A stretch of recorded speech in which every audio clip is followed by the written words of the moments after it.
I wasn't supposed to be there that early. My meeting with the firm had been rescheduled, which almost never happened. I was usually out the door by 6:45, halfway through my first call before the city even opened its eyes. But that morning, for once, I had time, and I didn't know what to do with it. So I drove aimlessly for a bit, past my exit, let the radio play songs I didn't recognize. Then, without thinking, I pulled into the parking lot of this old cafe I hadn't visited in over a year. We used to come here together, me and Julia, back when Saturday mornings meant something. Back before everything started unraveling thread by thread. It was still dark out. The street lamps hadn't turned off yet, and the sky was stuck somewhere between navy blue and the threat of daylight. Inside, the place looked exactly the same. Worn brick walls, shelves filled with half-read novels and coffee bean jars, the soft scrape of a broom behind the counter. Familiar. Quiet. I ordered something, I think. I don't even remember what. Just needed a cup in my hand. Something to ground me. Then I took the table in the back corner, the one near the radiator where Julia used to sit with her knees tucked up on the bench, always stealing my muffin. I sat down, opened my laptop, and pulled up the divorce documents. It felt clinical, cold, like paying an electric bill. My name and hers, side by side. Signature lines. Drop-down options for reason for dissolution. There should have been more to it, I thought. After a decade together, after the life we'd built. Even if it was cracking. Shouldn't this feel heavier than a few forms and a blinking blue button? I hadn't hit send yet. I was staring at that final field, the one that asked if I was sure I'd like to proceed, when I heard laughter. Familiar. Too familiar. I looked up, and there she was. Julia. She hadn't seen me. She was seated across the cafe, near the window partially blocked by a hanging plant. Her coat was draped over the back of the chair. Her hair pulled up into that loose knot she always wore when she wanted to look casual but still pretty. And she looked different. Not because of what she was wearing, though the heels weren't typical for a morning coffee run. Not because of her makeup, though it was clearly done with care. It was her face, her eyes, the way her shoulders were relaxed, the way she smiled openly. She was leaning in toward some guy.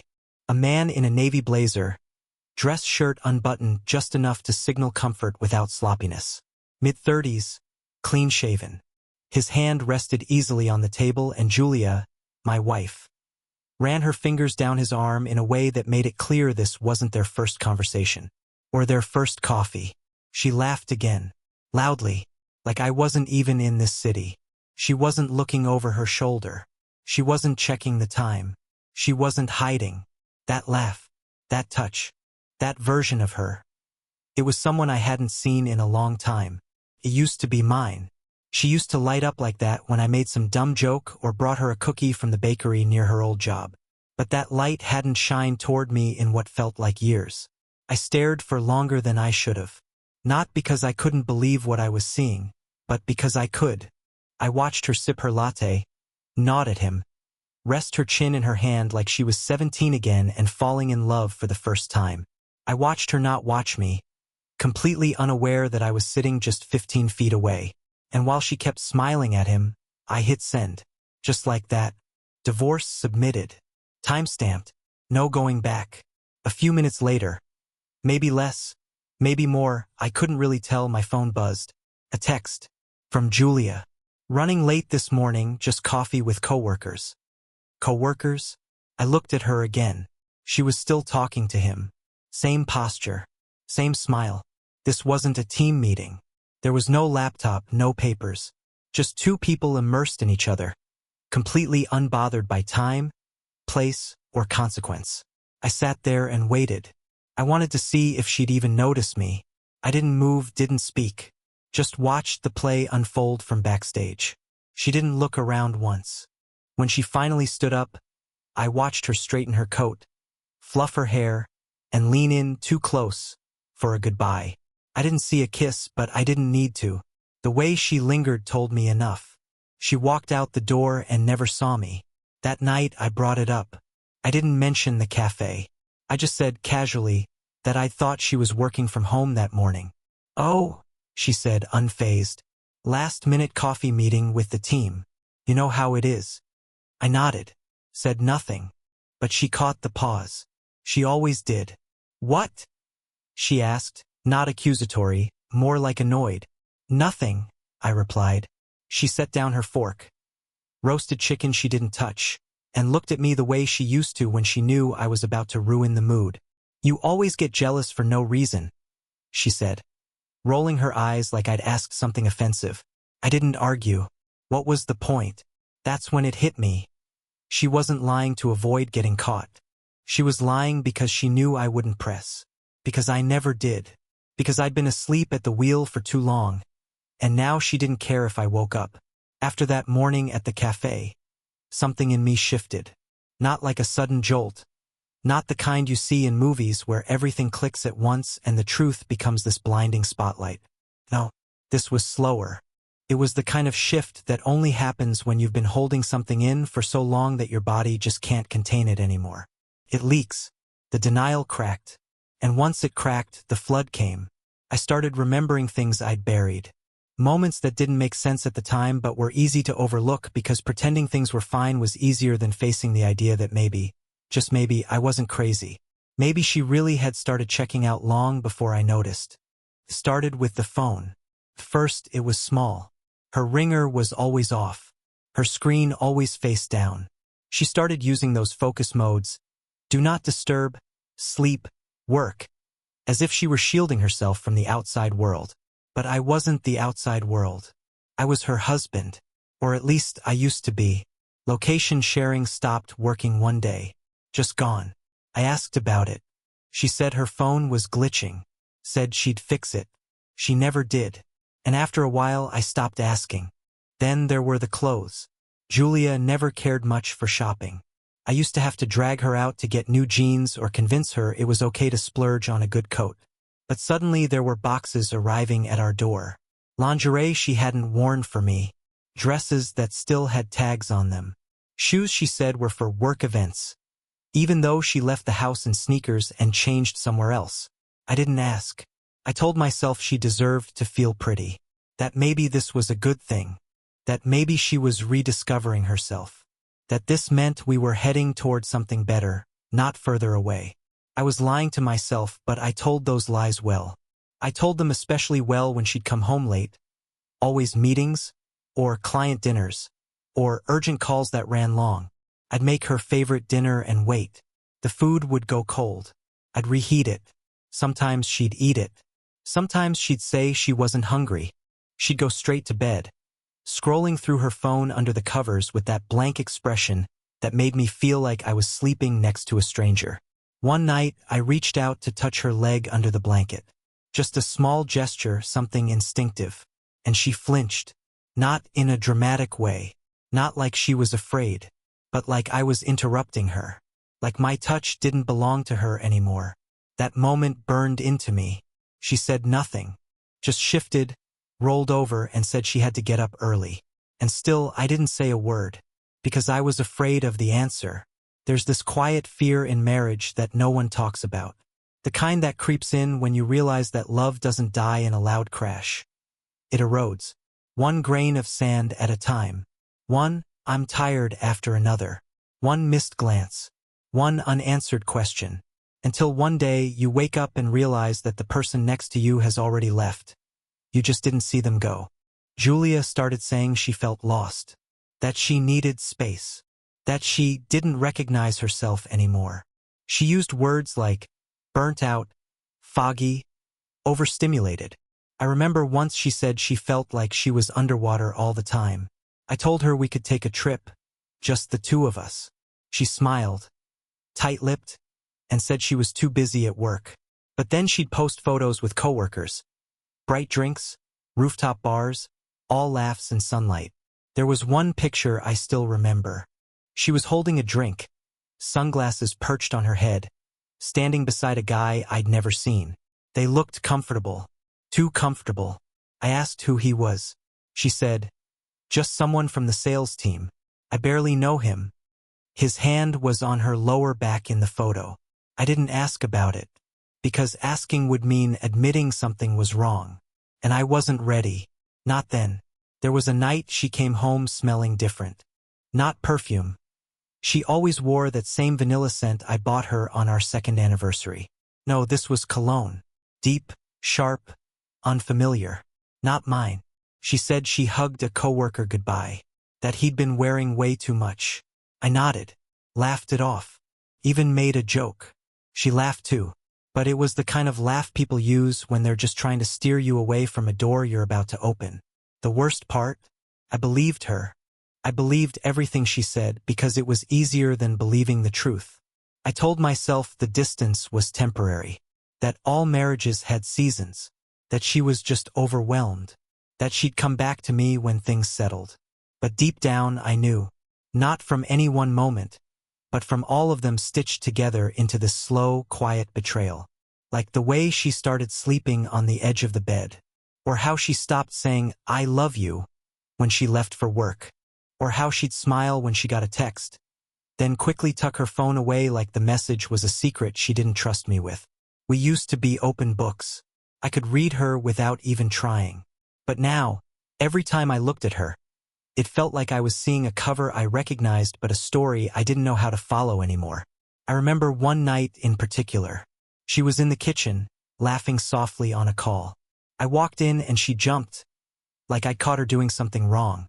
She said it was a client. I asked if everything was okay. She said yes, then walked out of the room without explaining further. After that, she started taking her calls outside.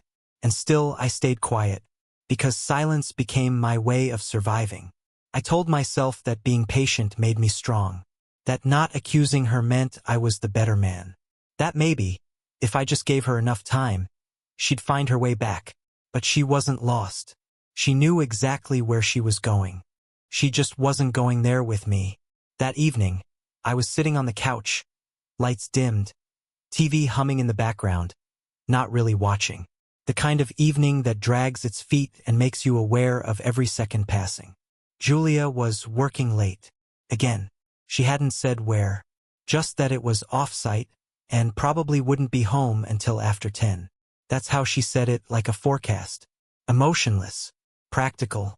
I was scrolling through my phone, half distracted, half expecting another "running late" message. And then one came, but not from her. It was from Adam, an old friend I hadn't talked to much lately. Not for any real reason, we just drifted. He and I used to grab beers every other Friday, back when I still believed in unwinding. We'd met through Julia, actually. He worked in the same industry, knew some of her coworkers, even came to our wedding. His message was simple. Just a video and a single line. "Thought you should see this." For a second, I hesitated. I stared at the thumbnail, blurred, shaky footage of what looked like a cafe. Then I tapped it. The video opened with the sound first, muffled conversation, the clink of a spoon against ceramic. The camera swayed before it settled, aimed discreetly at a window. And there she was, Julia, sitting in full view, leaning toward the man from that rooftop photo. The one she said was barely a coworker. The one whose name she never gave me. They weren't touching at first, but their body language said more than hands ever could. Her knee was turned toward him. Her face was lit up in a way I hadn't seen in years. She twirled a strand of her hair and laughed. Freely, carelessly. The kind of laugh that didn't belong to someone carrying a marriage on her shoulders. Then she reached across the table, took his hand. She held it. She stroked it. And he didn't pull away. He leaned in, said something, and she tilted her head back to laugh again, brushing her cheek against his shoulder in the kind of motion that only happens when two people are used to being close. That wasn't the part that hurt the most. The part that broke me was how familiar she looked doing it. Not guilty. Not secretive, just relaxed, like this was routine, like this was her. My Julia. No, not my anything anymore. This wasn't a mistake caught in passing. It wasn't a misunderstanding. It wasn't an innocent hug or a poorly timed joke. This wasn't a fragment I could explain away or silence with trust. This was proof. 3 minutes of footage that said everything I'd been afraid to admit. I watched it 3 times. Each time I hoped I'd miss something. Maybe I'd see a wedding ring on his hand. Maybe she'd pull away and stand up. Maybe this was all some cruel misread. But no. Each replay only deepened the clarity. The footage ended as they stood up together. He placed a hand on the small of her back, and they exited the frame. Gone. I stared at my phone for a long time, my fingers frozen, my chest tight. Adam followed up with another text. Didn't want to get involved, but I couldn't keep pretending I didn't see it. I was at the cafe working, looked up and, well, I figured you deserved to know. I thanked him. That's all I could do. I wasn't angry at him. He didn't know me anything. But I could tell from his tone, from the silence between his words, that he hated sending it, that it ate at him too. I stood up, walked to the kitchen, poured myself a drink, not out of habit, not out of sadness, just because I needed something in my hands that wasn't a phone. The glass felt too heavy. I set it down. In the silence, all the puzzle pieces rearranged themselves in my mind. The late nights, the hidden phone, the quiet distance, the new clothes, the carefully worded excuses. It all made sense. She wasn't slipping. She was shifting out of our marriage and into something else. Something that didn't include me. When she came home that night, it was after 10. Her makeup was perfect. Her hair was still in place. She smiled like everything was fine. I'm exhausted, she said, kicking off her shoes. That client kept us there forever. My feet are K*ling me. I nodded, said nothing. She walked past me, kissed the top of my head like she always did, and went upstairs. I stayed sitting. I knew then that everything had changed, not because I had proof, but because I finally believed what I already knew. I didn't sleep much that night. I kept replaying it. Not the video, but all the things I hadn't wanted to see before. There was this one moment about 2 months ago. I'd surprised her with takeout from her favorite place. I walked into her home office while she was on a video call, and for a split second before she turned, her face dropped. Not from anger, from panic. She reached to close her laptop so fast, it nearly fell off the desk. Work stuff, she said. It's confidential. I believed her. Of course I did. Now I realized, it probably wasn't work at all. I thought about our anniversary the month before. She'd forgotten, said work had been insane. We celebrated a few days later, a quiet dinner. But she didn't touch her wine. She kept checking her phone. She smiled at me like I was an obligation. The whole night, I kept thinking, she's somewhere else. Turns out she already was. I thought knowing would feel worse. But it didn't. It was clean. Like ripping off a bandage you've left on too long. Hurts for a second, then you realize the skin underneath has already scarred over. The next morning, I watched her get ready for work. She wore a navy blouse I didn't recognize and perfume that wasn't her usual. She said goodbye in the same routine way. I smiled at her, and I meant it, because for the first time I didn't feel like I was drowning in doubt. I was standing on solid ground, alone but standing, and that was enough. 2 days after I watched that video, Julia posted a photo on Instagram. It was bright, painfully so. Sunlight poured in from behind her like the universe itself was staging a photo shoot. She was sitting on some rooftop patio I didn't recognize, holding a glass of something green, probably matcha or some smoothie that promised renewal. She wore a linen button-down, just slightly off the shoulder. That I'm effortlessly thriving look. Big sunglasses, hair loose, a book open on the table, pages fluttering. No sign of work, no sign of struggle, no trace of me. The caption read, "The new me, calm, mindful, ready for the real thing." Herb sparkles. I stared at the screen for a long time. Not because of the post itself, but because of the comments. Heart emojis, applause gifs, lines like, "You deserve this energy. Yes, girl. Stepping into your power. Proud of you. Finally doing what makes you happy." Nothing but soft mornings and strong coffee from here on out. Flexed biceps, hot beverage. They read like a chorus, like a crowd cheering at a finish line she hadn't earned. None of them knew. Not really. They didn't see what I saw. They hadn't sat across from her night after night while she scrolled through her phone and let silence fill the space between us like smoke. They hadn't watched her pull away in every sense. physically, emotionally, while still smiling for the camera. To them, I was just not there. A vague X in a story she hadn't told in detail. Just background noise. The old life she had outgrown. That was the word someone used. She's growing, babe. Sometimes we outgrow people. That's not selfish. It's sacred. Sacred. That was rich. They didn't know I was still paying the electric bill. Still taking the trash out. Still waking up in the middle of the night and checking the empty side of the bed. Forgetting, just for a second, that she wasn't in it anymore. They didn't see that I had canceled our lease that morning. Closed our joint accounts. Transferred the car to my name. Canceled the shared Spotify. She was out there hashtagging peace and rebirth. I was back home deleting everything we used to share. It felt surreal. Like I was watching someone remix the story of our life into something more palatable.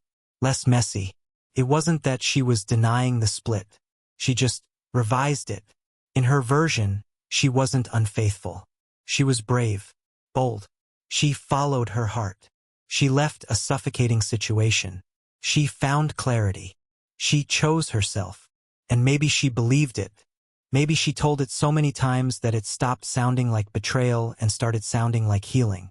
What she never posted about, the late-night lies, the texts she deleted, the man she met before we were even over, the way she asked me just 2 weeks before that post if I thought we should go on a couple's retreat, the way she said, maybe we just need to reset. I still remember that conversation. We were sitting in the kitchen. I had made pasta, her favorite, the lemon one with garlic and spinach, and she'd barely touched it. She looked tired. Not physically. Just drained. She said, "Do you ever think maybe we've just lost our rhythm?" I nodded. "I think we can find it again." She smiled. Small. "Maybe we should go somewhere. Just the two of us. No distractions." That was less than a month ago. Now here she was, posting about rebirth and sunlight and mindfulness. She didn't tag me, obviously, but she didn't tag him either. She never did. Even in the pictures I now know he took, ones from angles I recognized, places she said she visited with coworkers, he was always invisible. He was her photographer, not her partner. Not publicly, at least, because as far as the world knew, this wasn't about him. This was about her finally choosing herself. I started noticing more of these subtle edits. A shared friend of ours, someone I thought was neutral, posted a story with Julia a few days later. Just them sipping wine at some rooftop event, smiling like they were 21 again. She captioned it, "Some people just glow different when they're free dizzy." That word again. Free. I wasn't holding her hostage. She had keys. A car. A life. She went out when she wanted. Took trips without asking. Bought whatever she wanted with the joint card. But I guess freedom doesn't mean autonomy anymore. Now it means no consequences. I didn't comment. Didn't like the post. Didn't reach out. Because what could I say that wouldn't come off bitter or pathetic? Actually, she's glowing because she's sleeping with a married coworker? Actually, she found herself halfway through someone else's relationship? Nobody wants the messy truth. They just want the clean headline, the glow-up, the inspirational arc. She'd rewritten our story, and I wasn't in it anymore. Just a ghost character, a closed tab, a footnote. I thought for a second about posting something, a quote, a vague line, something that said, "I see what you're doing. I know what really happened." But I didn't. Instead, I posted a picture of the cafe receipt from the morning I filed. The one with the timestamp, her name on the card. No caption. Just 3 words. Paid in full. That was it. And weirdly, that post got attention. Old friends messaged me. A few people from her circle too. Quiet ones. Ones who probably suspected more than they said out loud. No one asked me to explain. They just reacted with a kind of knowing silence. And that silence said more than any story she could spin. Because the truth doesn't need decoration. It just needs time. And time was finally on my side. The messages started coming in the same day I posted the cafe receipt. At first, I didn't even notice them. My phone was in another room. I wasn't waiting. I didn't expect anything. I'd posted the receipt without explanation. Just a timestamp and those 3 quiet words. Paid in full. I hadn't tagged her. I hadn't called anyone out. It wasn't meant to be a declaration. Just a page turning. But apparently even that was too much. The first text came at 10:12 p.m. Can we talk? I didn't answer. At 10:17, another one. You misunderstood everything. Please don't do this. I stared at the screen. It was almost funny how quickly the roles flipped. For months, she was the one disappearing. She was the one avoiding eye contact, brushing past questions, going silent when it suited her. Now she was the one asking for clarity. The irony wasn't lost on me. 10 minutes later, I was just trying to figure myself out. That's not a crime. Still, I said nothing. Because here's the truth I had finally accepted. You don't owe people closure when they've already slammed the door in your face. By midnight, the tone shifted. You're making me look like a monster. That's not fair. Fair. The word hung in the air like bad perfume. Where was fair when I sat alone night after night waiting for her to come home? Where was fair when she twisted her ring around her finger like it was a question mark instead of a promise? Where was fair when she leaned into another man's shoulder while telling me she was at work? I put my phone face down and went to bed. The next morning, the messages kept coming. If you keep playing games, this is going to get messy. There it was. Not a conversation. Not a confession. Not even a real apology. Just the instinct to control. To reclaim the narrative. She was used to it, I guess. Julia always knew how to make people see what she wanted them to see. Even in college, she was the one who could rewrite a situation with just a few words and a well-placed sigh. I used to admire it. Thought it was charm. Confidence. Now I saw it for what it really was, deflection dressed as eloquence. She didn't like losing control of the story, especially not to silence. Because silence can't be argued with. Silence doesn't bend. Silence doesn't explain. Silence is final in a way that even shouting isn't. And that's what I gave her. Nothing. No angry text. No grand reply. No, here's my side. Just a quiet, deliberate exit. It drove her crazy. I could tell. 3 days later, she called me. I let it ring. She called again. Then again. Eventually, I turned off my phone. When I turned it back on, there were voicemails. I didn't listen to most of them, but one started playing automatically.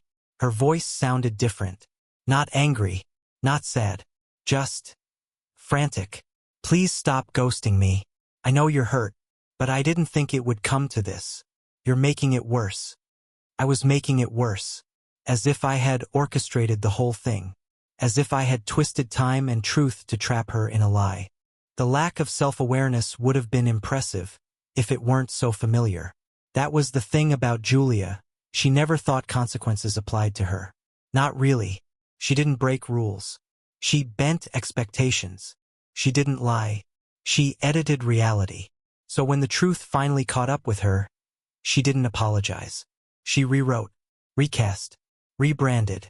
And when I didn't fall into the role of the bitter ex, the one who explodes, rants, sends screech *TS, she panicked. Because I wasn't making a scene. I was making a statement. There's power in restraint. And I think deep down she knew it. She'd expected backlash. A storm. Something loud. Because that's what you prepare for when you betray someone. What she didn't expect was the quiet. The unfollowing. The deactivation of shared accounts. The calm packing of bags. The absence of an argument. She didn't know what to do with that. And that's why she kept messaging. Because if I wasn't yelling, if I wasn't begging, if I wasn't reacting, then maybe I really was done. And I was. Not just with the relationship. With her version of it. I started to realize how much of my life I'd spent trying to manage her emotions. Trying to phrase things carefully. Trying to keep the peace. Trying to be understanding. But you can't be the only one trying in a partnership. That's not grace, it's self-erasure. And I was done erasing myself. So I kept moving. I changed the passwords on our old streaming accounts. Removed her from the family phone plan. Canceled the credit card she always forgot was in my name. Not to be petty. To reset. To draw the line between my old life and my new one. Felt strange at first. Like deleting files from a shared drive. The folder names still stung. Italy trip. Anniversary ideas. Grocery list. But each click was a step away. A boundary. Then came the message that made me laugh. Not out loud. Not in joy. Just that sad, tired kind of laugh you let out when irony becomes unbearable.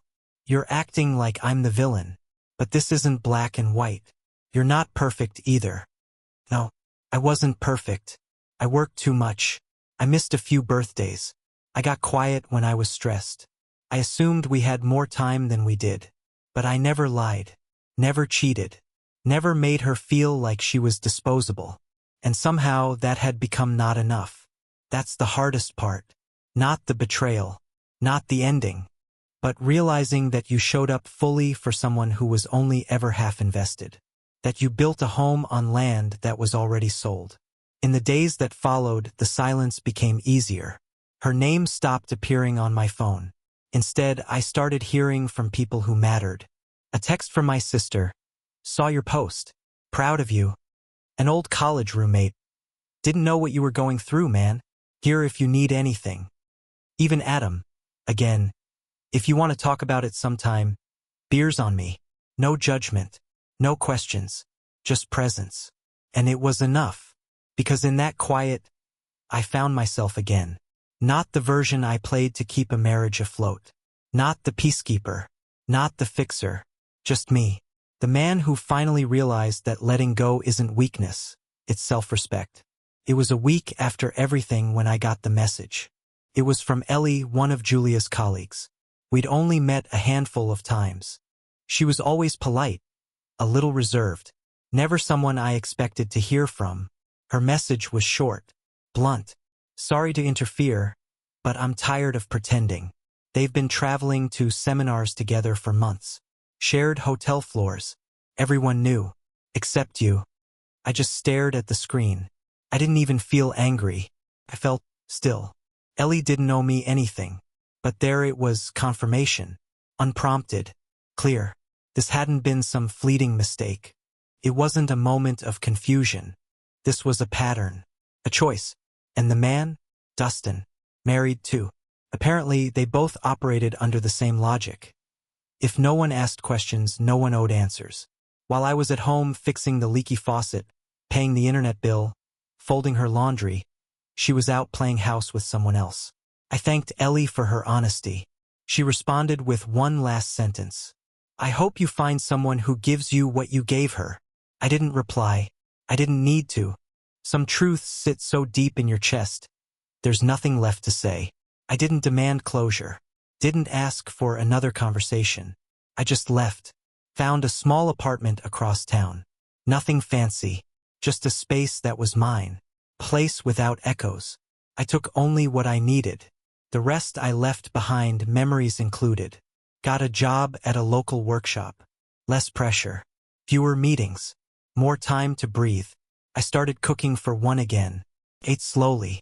Tasted things. I removed her from everything. Insurance. Streaming. Phone plan. Not out of pettiness, out of peace. A few weeks later, she sent one last message. Sad that you chose silence. But I hadn't chosen silence. I'd chosen self-respect. She wanted a scene. I gave her an exit. She wanted a battle. I gave her the sound of a door closing quietly. No fireworks. No revenge. Just me, finally free from fiction. And in that silence, I started hearing my own voice again. That was the real ending. And the beginning.